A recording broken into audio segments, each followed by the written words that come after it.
Hi, this is Brian Arundel for VBS Canada, and I'm here with the Right Honourable Ron Atkey. And Mr. Atkey was the Minister for Immigration during the Joe Clark administration in 1973, and 1979. So we just wanted to get an idea of what your role was in the immigration policy, allowing a lot of the Vietnamese people to come to Canada.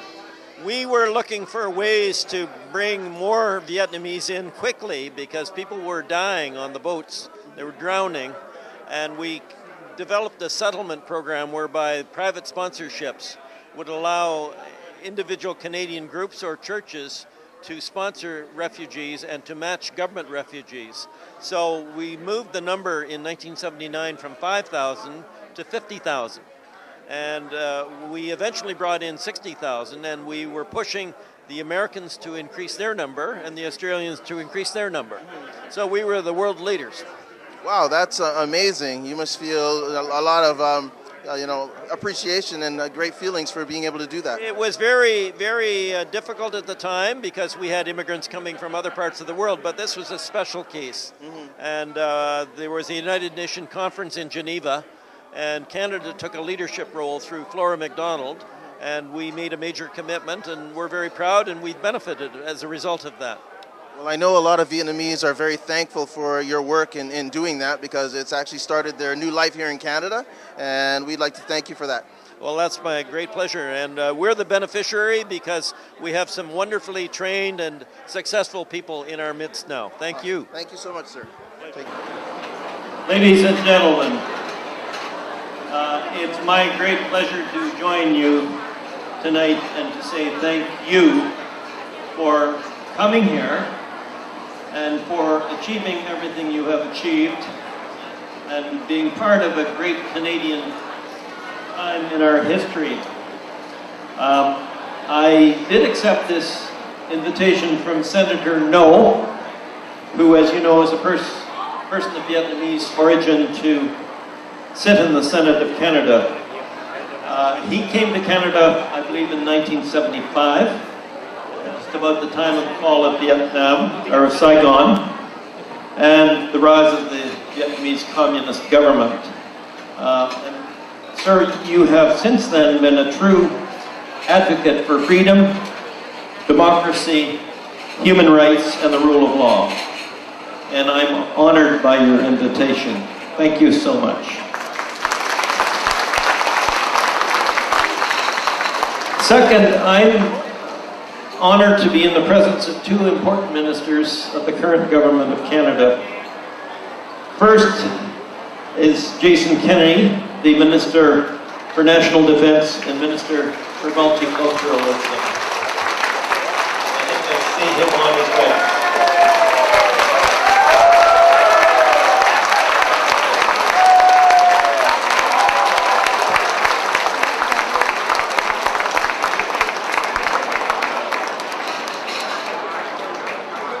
Your timing was perfect, Jason.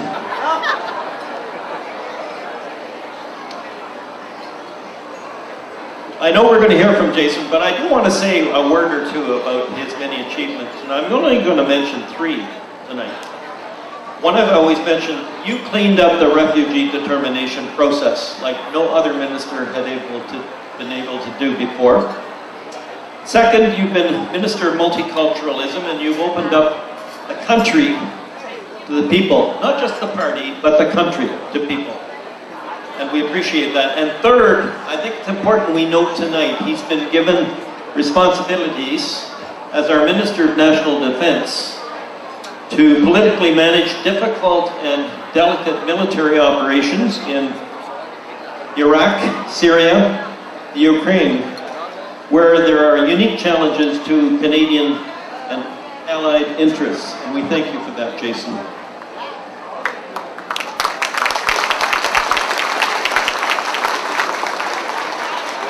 Now, Chris Alexander, he has already disclosed that I knew him when he was 10.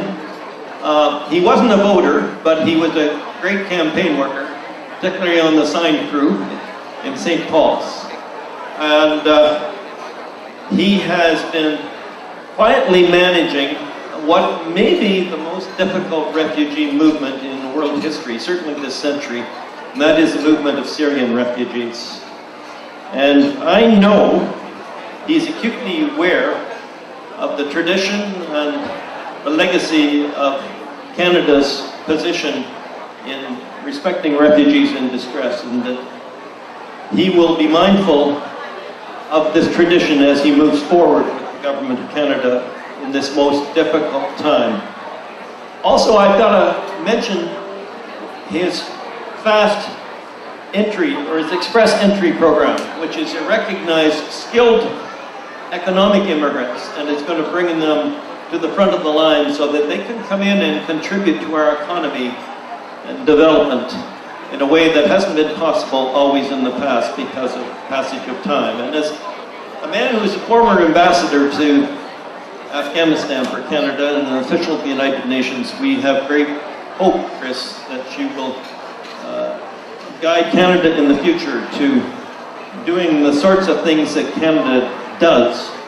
I do have to mention that I'm honored that we should have so many of our members of Parliament here tonight. We've already been introduced, but I have to mention them because I know how important it is, and particularly this year. We've got Mark Adler from York Centre, Peter Kent from Thornhill, Stephen Woodworth from Kitchener Centre, Władysław Gison from Mississauga East, and Patrick Brown from Barrie. And to complete this lineup, we've got Senator Don Meredith, formerly of Toronto Centre, my home constituency. So thank you for coming here, gentlemen. I think it's a tribute that you should be here. Now, I do want to mention, of course, the Vietnamese organizers for this event. James Nguyen, who introduced me, Ms. Lee Leong, the lovely Lee Leong, Mr. Phat Van Nguyen, and Mr. Tan Van Nguyen. And thank you so much for this wonderful banquet. I hope we will have time and capacity for the 16 courses that are upcoming. Jason, again, your timing was perfect. So may I express thanks on behalf of the entire room for this wonderful contribution. Now, I have to tell you, in my remarks and the stories I'm telling you tonight, I was assisted by Mike Malloy, to whom reference has been made, who virtually ran the Indo-Chinese refugee program in 1979-80. And he continues to be active with the Center for Refugee Studies in the Canadian Immigration Historical Society.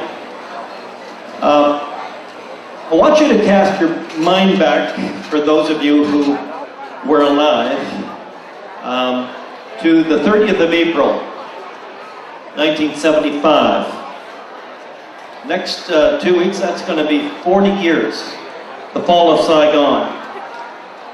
And the end of that war, while it ended a number of things, it did not end the suffering of the people of Vietnam or Laos or Cambodia. It simply started a new phase. And over 100,000 people fled initially, but then the numbers got bigger and more worrisome. Canada was involved from the beginning. John Baker, who I understand is here tonight, he traveled from Saigon to the Canadian High Commission there to Singapore to a number of times in the final months to try to evacuate the Canadian Vietnamese from Saigon. Elizabeth Hetherington had a lot of publicity at that time to try to evacuate the relatives of Canadian Vietnamese.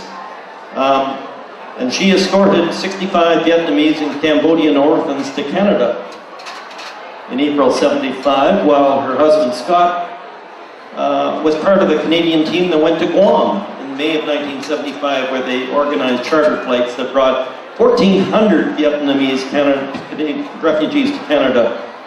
And over the next 3 years, before I knew very much about this program, there were 9,000 refugees coming to Canada through evacuation centers in the United States and from Southeast Asia. And then by 1978, it was clear that the flight of people from Vietnam, Laos, and Cambodia was entering a very dangerous phase, thousands of people put to sea, small boats, escaping intolerable conditions at home.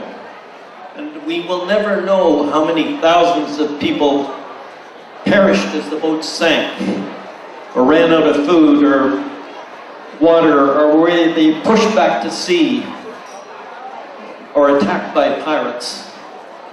And the attention of Canadians was drawn to this crisis, believe it or not, by the Canadian media. And I do want to pay special tribute to the Canadian media, who do things sometimes that's helpful to the government, led by, of all media, the Toronto Sun, who ran front page papers, as Chris will remember, 1978-79, of the High Hong.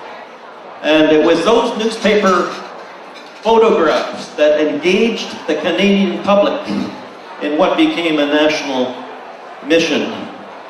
Two members of the team that rescued the 600 people from the High Hong are here tonight. Scott Mullen is down here, and Richard Martin. And they're here tonight.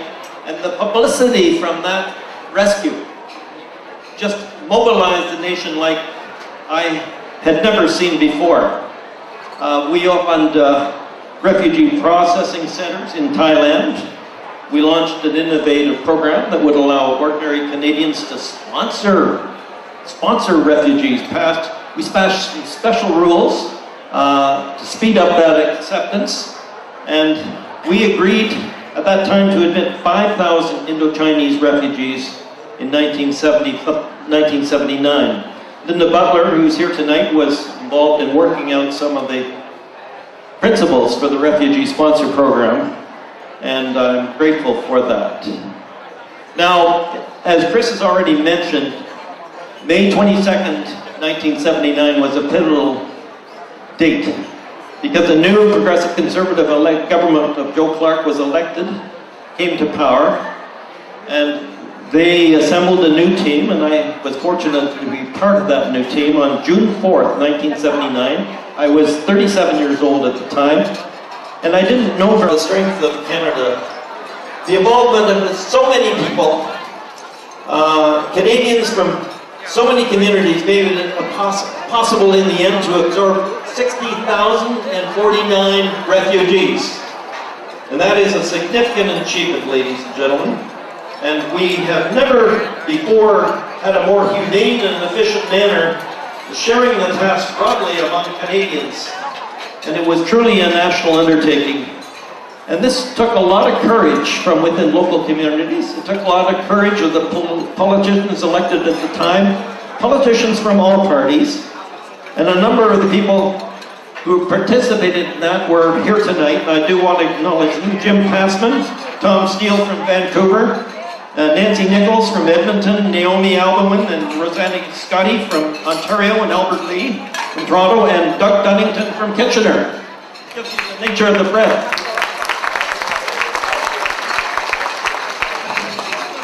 And you know, the 60,000, when all is said and done, 32,000 were private sponsorships, more than half. And this was quite significant achievement. Far exceeded any prediction that the political or the bureaucratic officials involved in this process could have predicted. Another unique feature of this was the way communities organized themselves to receive refugees. With little or no prompting from provincial or federal or municipal agencies, these communities and voluntary organizations came together and established committees. Sometimes they were chapters of Operation Lifeline, sometimes they were just called by the name of the particular community that represents, and they did the planning and the delivering of the services and going to the points of entry to meet them and to deal with problems as they arose. And this happened in community after community. And I think it's fair to say that the Immigration Department was shocked, literally shocked. And you know, you can't get a bureaucrat to be shocked by too much. But they were surprised that they were being asked by the government to deliver 50,000 people. And they were shocked when they told them they had to start delivering them immediately. If they didn't even, they were going to die. And the public began to rely on the government's initiative to individual societies and religious groups to perform. And the Department of National Defense started reluctantly, or department now, Jason, but they came to the game eventually with an enthusiasm and a vigor that I have never saw. There were staging facilities put in at Griesbach Barracks in Edmonton and along in Quebec. And by the month of August, 2,000 refugees arrived. In August, immigration staff in Hong Kong were given less than a week's notice, but they filled 10 flights of 747s, and they started to arrive, and there was never an empty seat. In one fact, there was a passenger more at the end than at the beginning, because a little baby girl was born en route to a Vietnamese widow. And that was a touching circumstance. The reception centers in Montreal and Edmonton were really a sight to behold. The refugees coming in the cold weather season and the clothes being handed out, and the refugees, they had never seen snow, they had never seen cold weather like this, but the thing they liked the most, hamburgers, hot dogs, and apples. And I can remember touring Griesbach Barracks, and the look on the faces, and particularly some of the young people, was quite touching. And I remember touring that barracks, and I had my 2-year-old infant son carried by my wife with me, and they, of course, had never seen a white son quite like this, but they warmed up to that situation. The whole meaning of the situation was family, support, survival, and thanks. And I'll never forget that. The Hong Kong airlift continued, but additional staff were rushed out to reinforce our offices in Singapore, Bangkok. A new computer system for matching refugees with Canadian sponsors was designed and put into place. The old system could match a few hundred refugees a month. We got to a system that they could match 4,000 refugees a month. And this was all negotiated by Gordon Barnett, who's with us here tonight. And it was really a wonder to behold that the system could be put in place so quickly when people put their mind to it. Now, I have to share with you a few stories, because those of us who've been in this business, and Mike Malloy has been in it longer and harder than any of us, but there are stories that warm the heart. Visa officer Colleen Couples was supervising the embarkation of a charter flight in Hong Kong, and she spotted a tiny Vietnamese girl carrying a bucket of water. And the bucket was almost as big as she was, and the visa officer approached the child and said, "What are you doing with this, carrying it on board?" And she said, well, she had been on the boat for a while and had been thirsty. There was no fresh water to drink. And I'm going to Canada now, and I'm not going to be thirsty again. And we, through our officials, assured her that there was lots of fresh water in Canada and she would never be thirsty again. Very touching story. Originally, we instructed the Immigration Department to bring in 3,000 refugees a month, and that's a lot.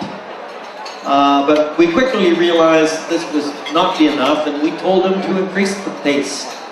The numbers tell the story. 2,500 in August, 3,000 in September, 5,000 in October, and 4,000 in January, 6,000 in February.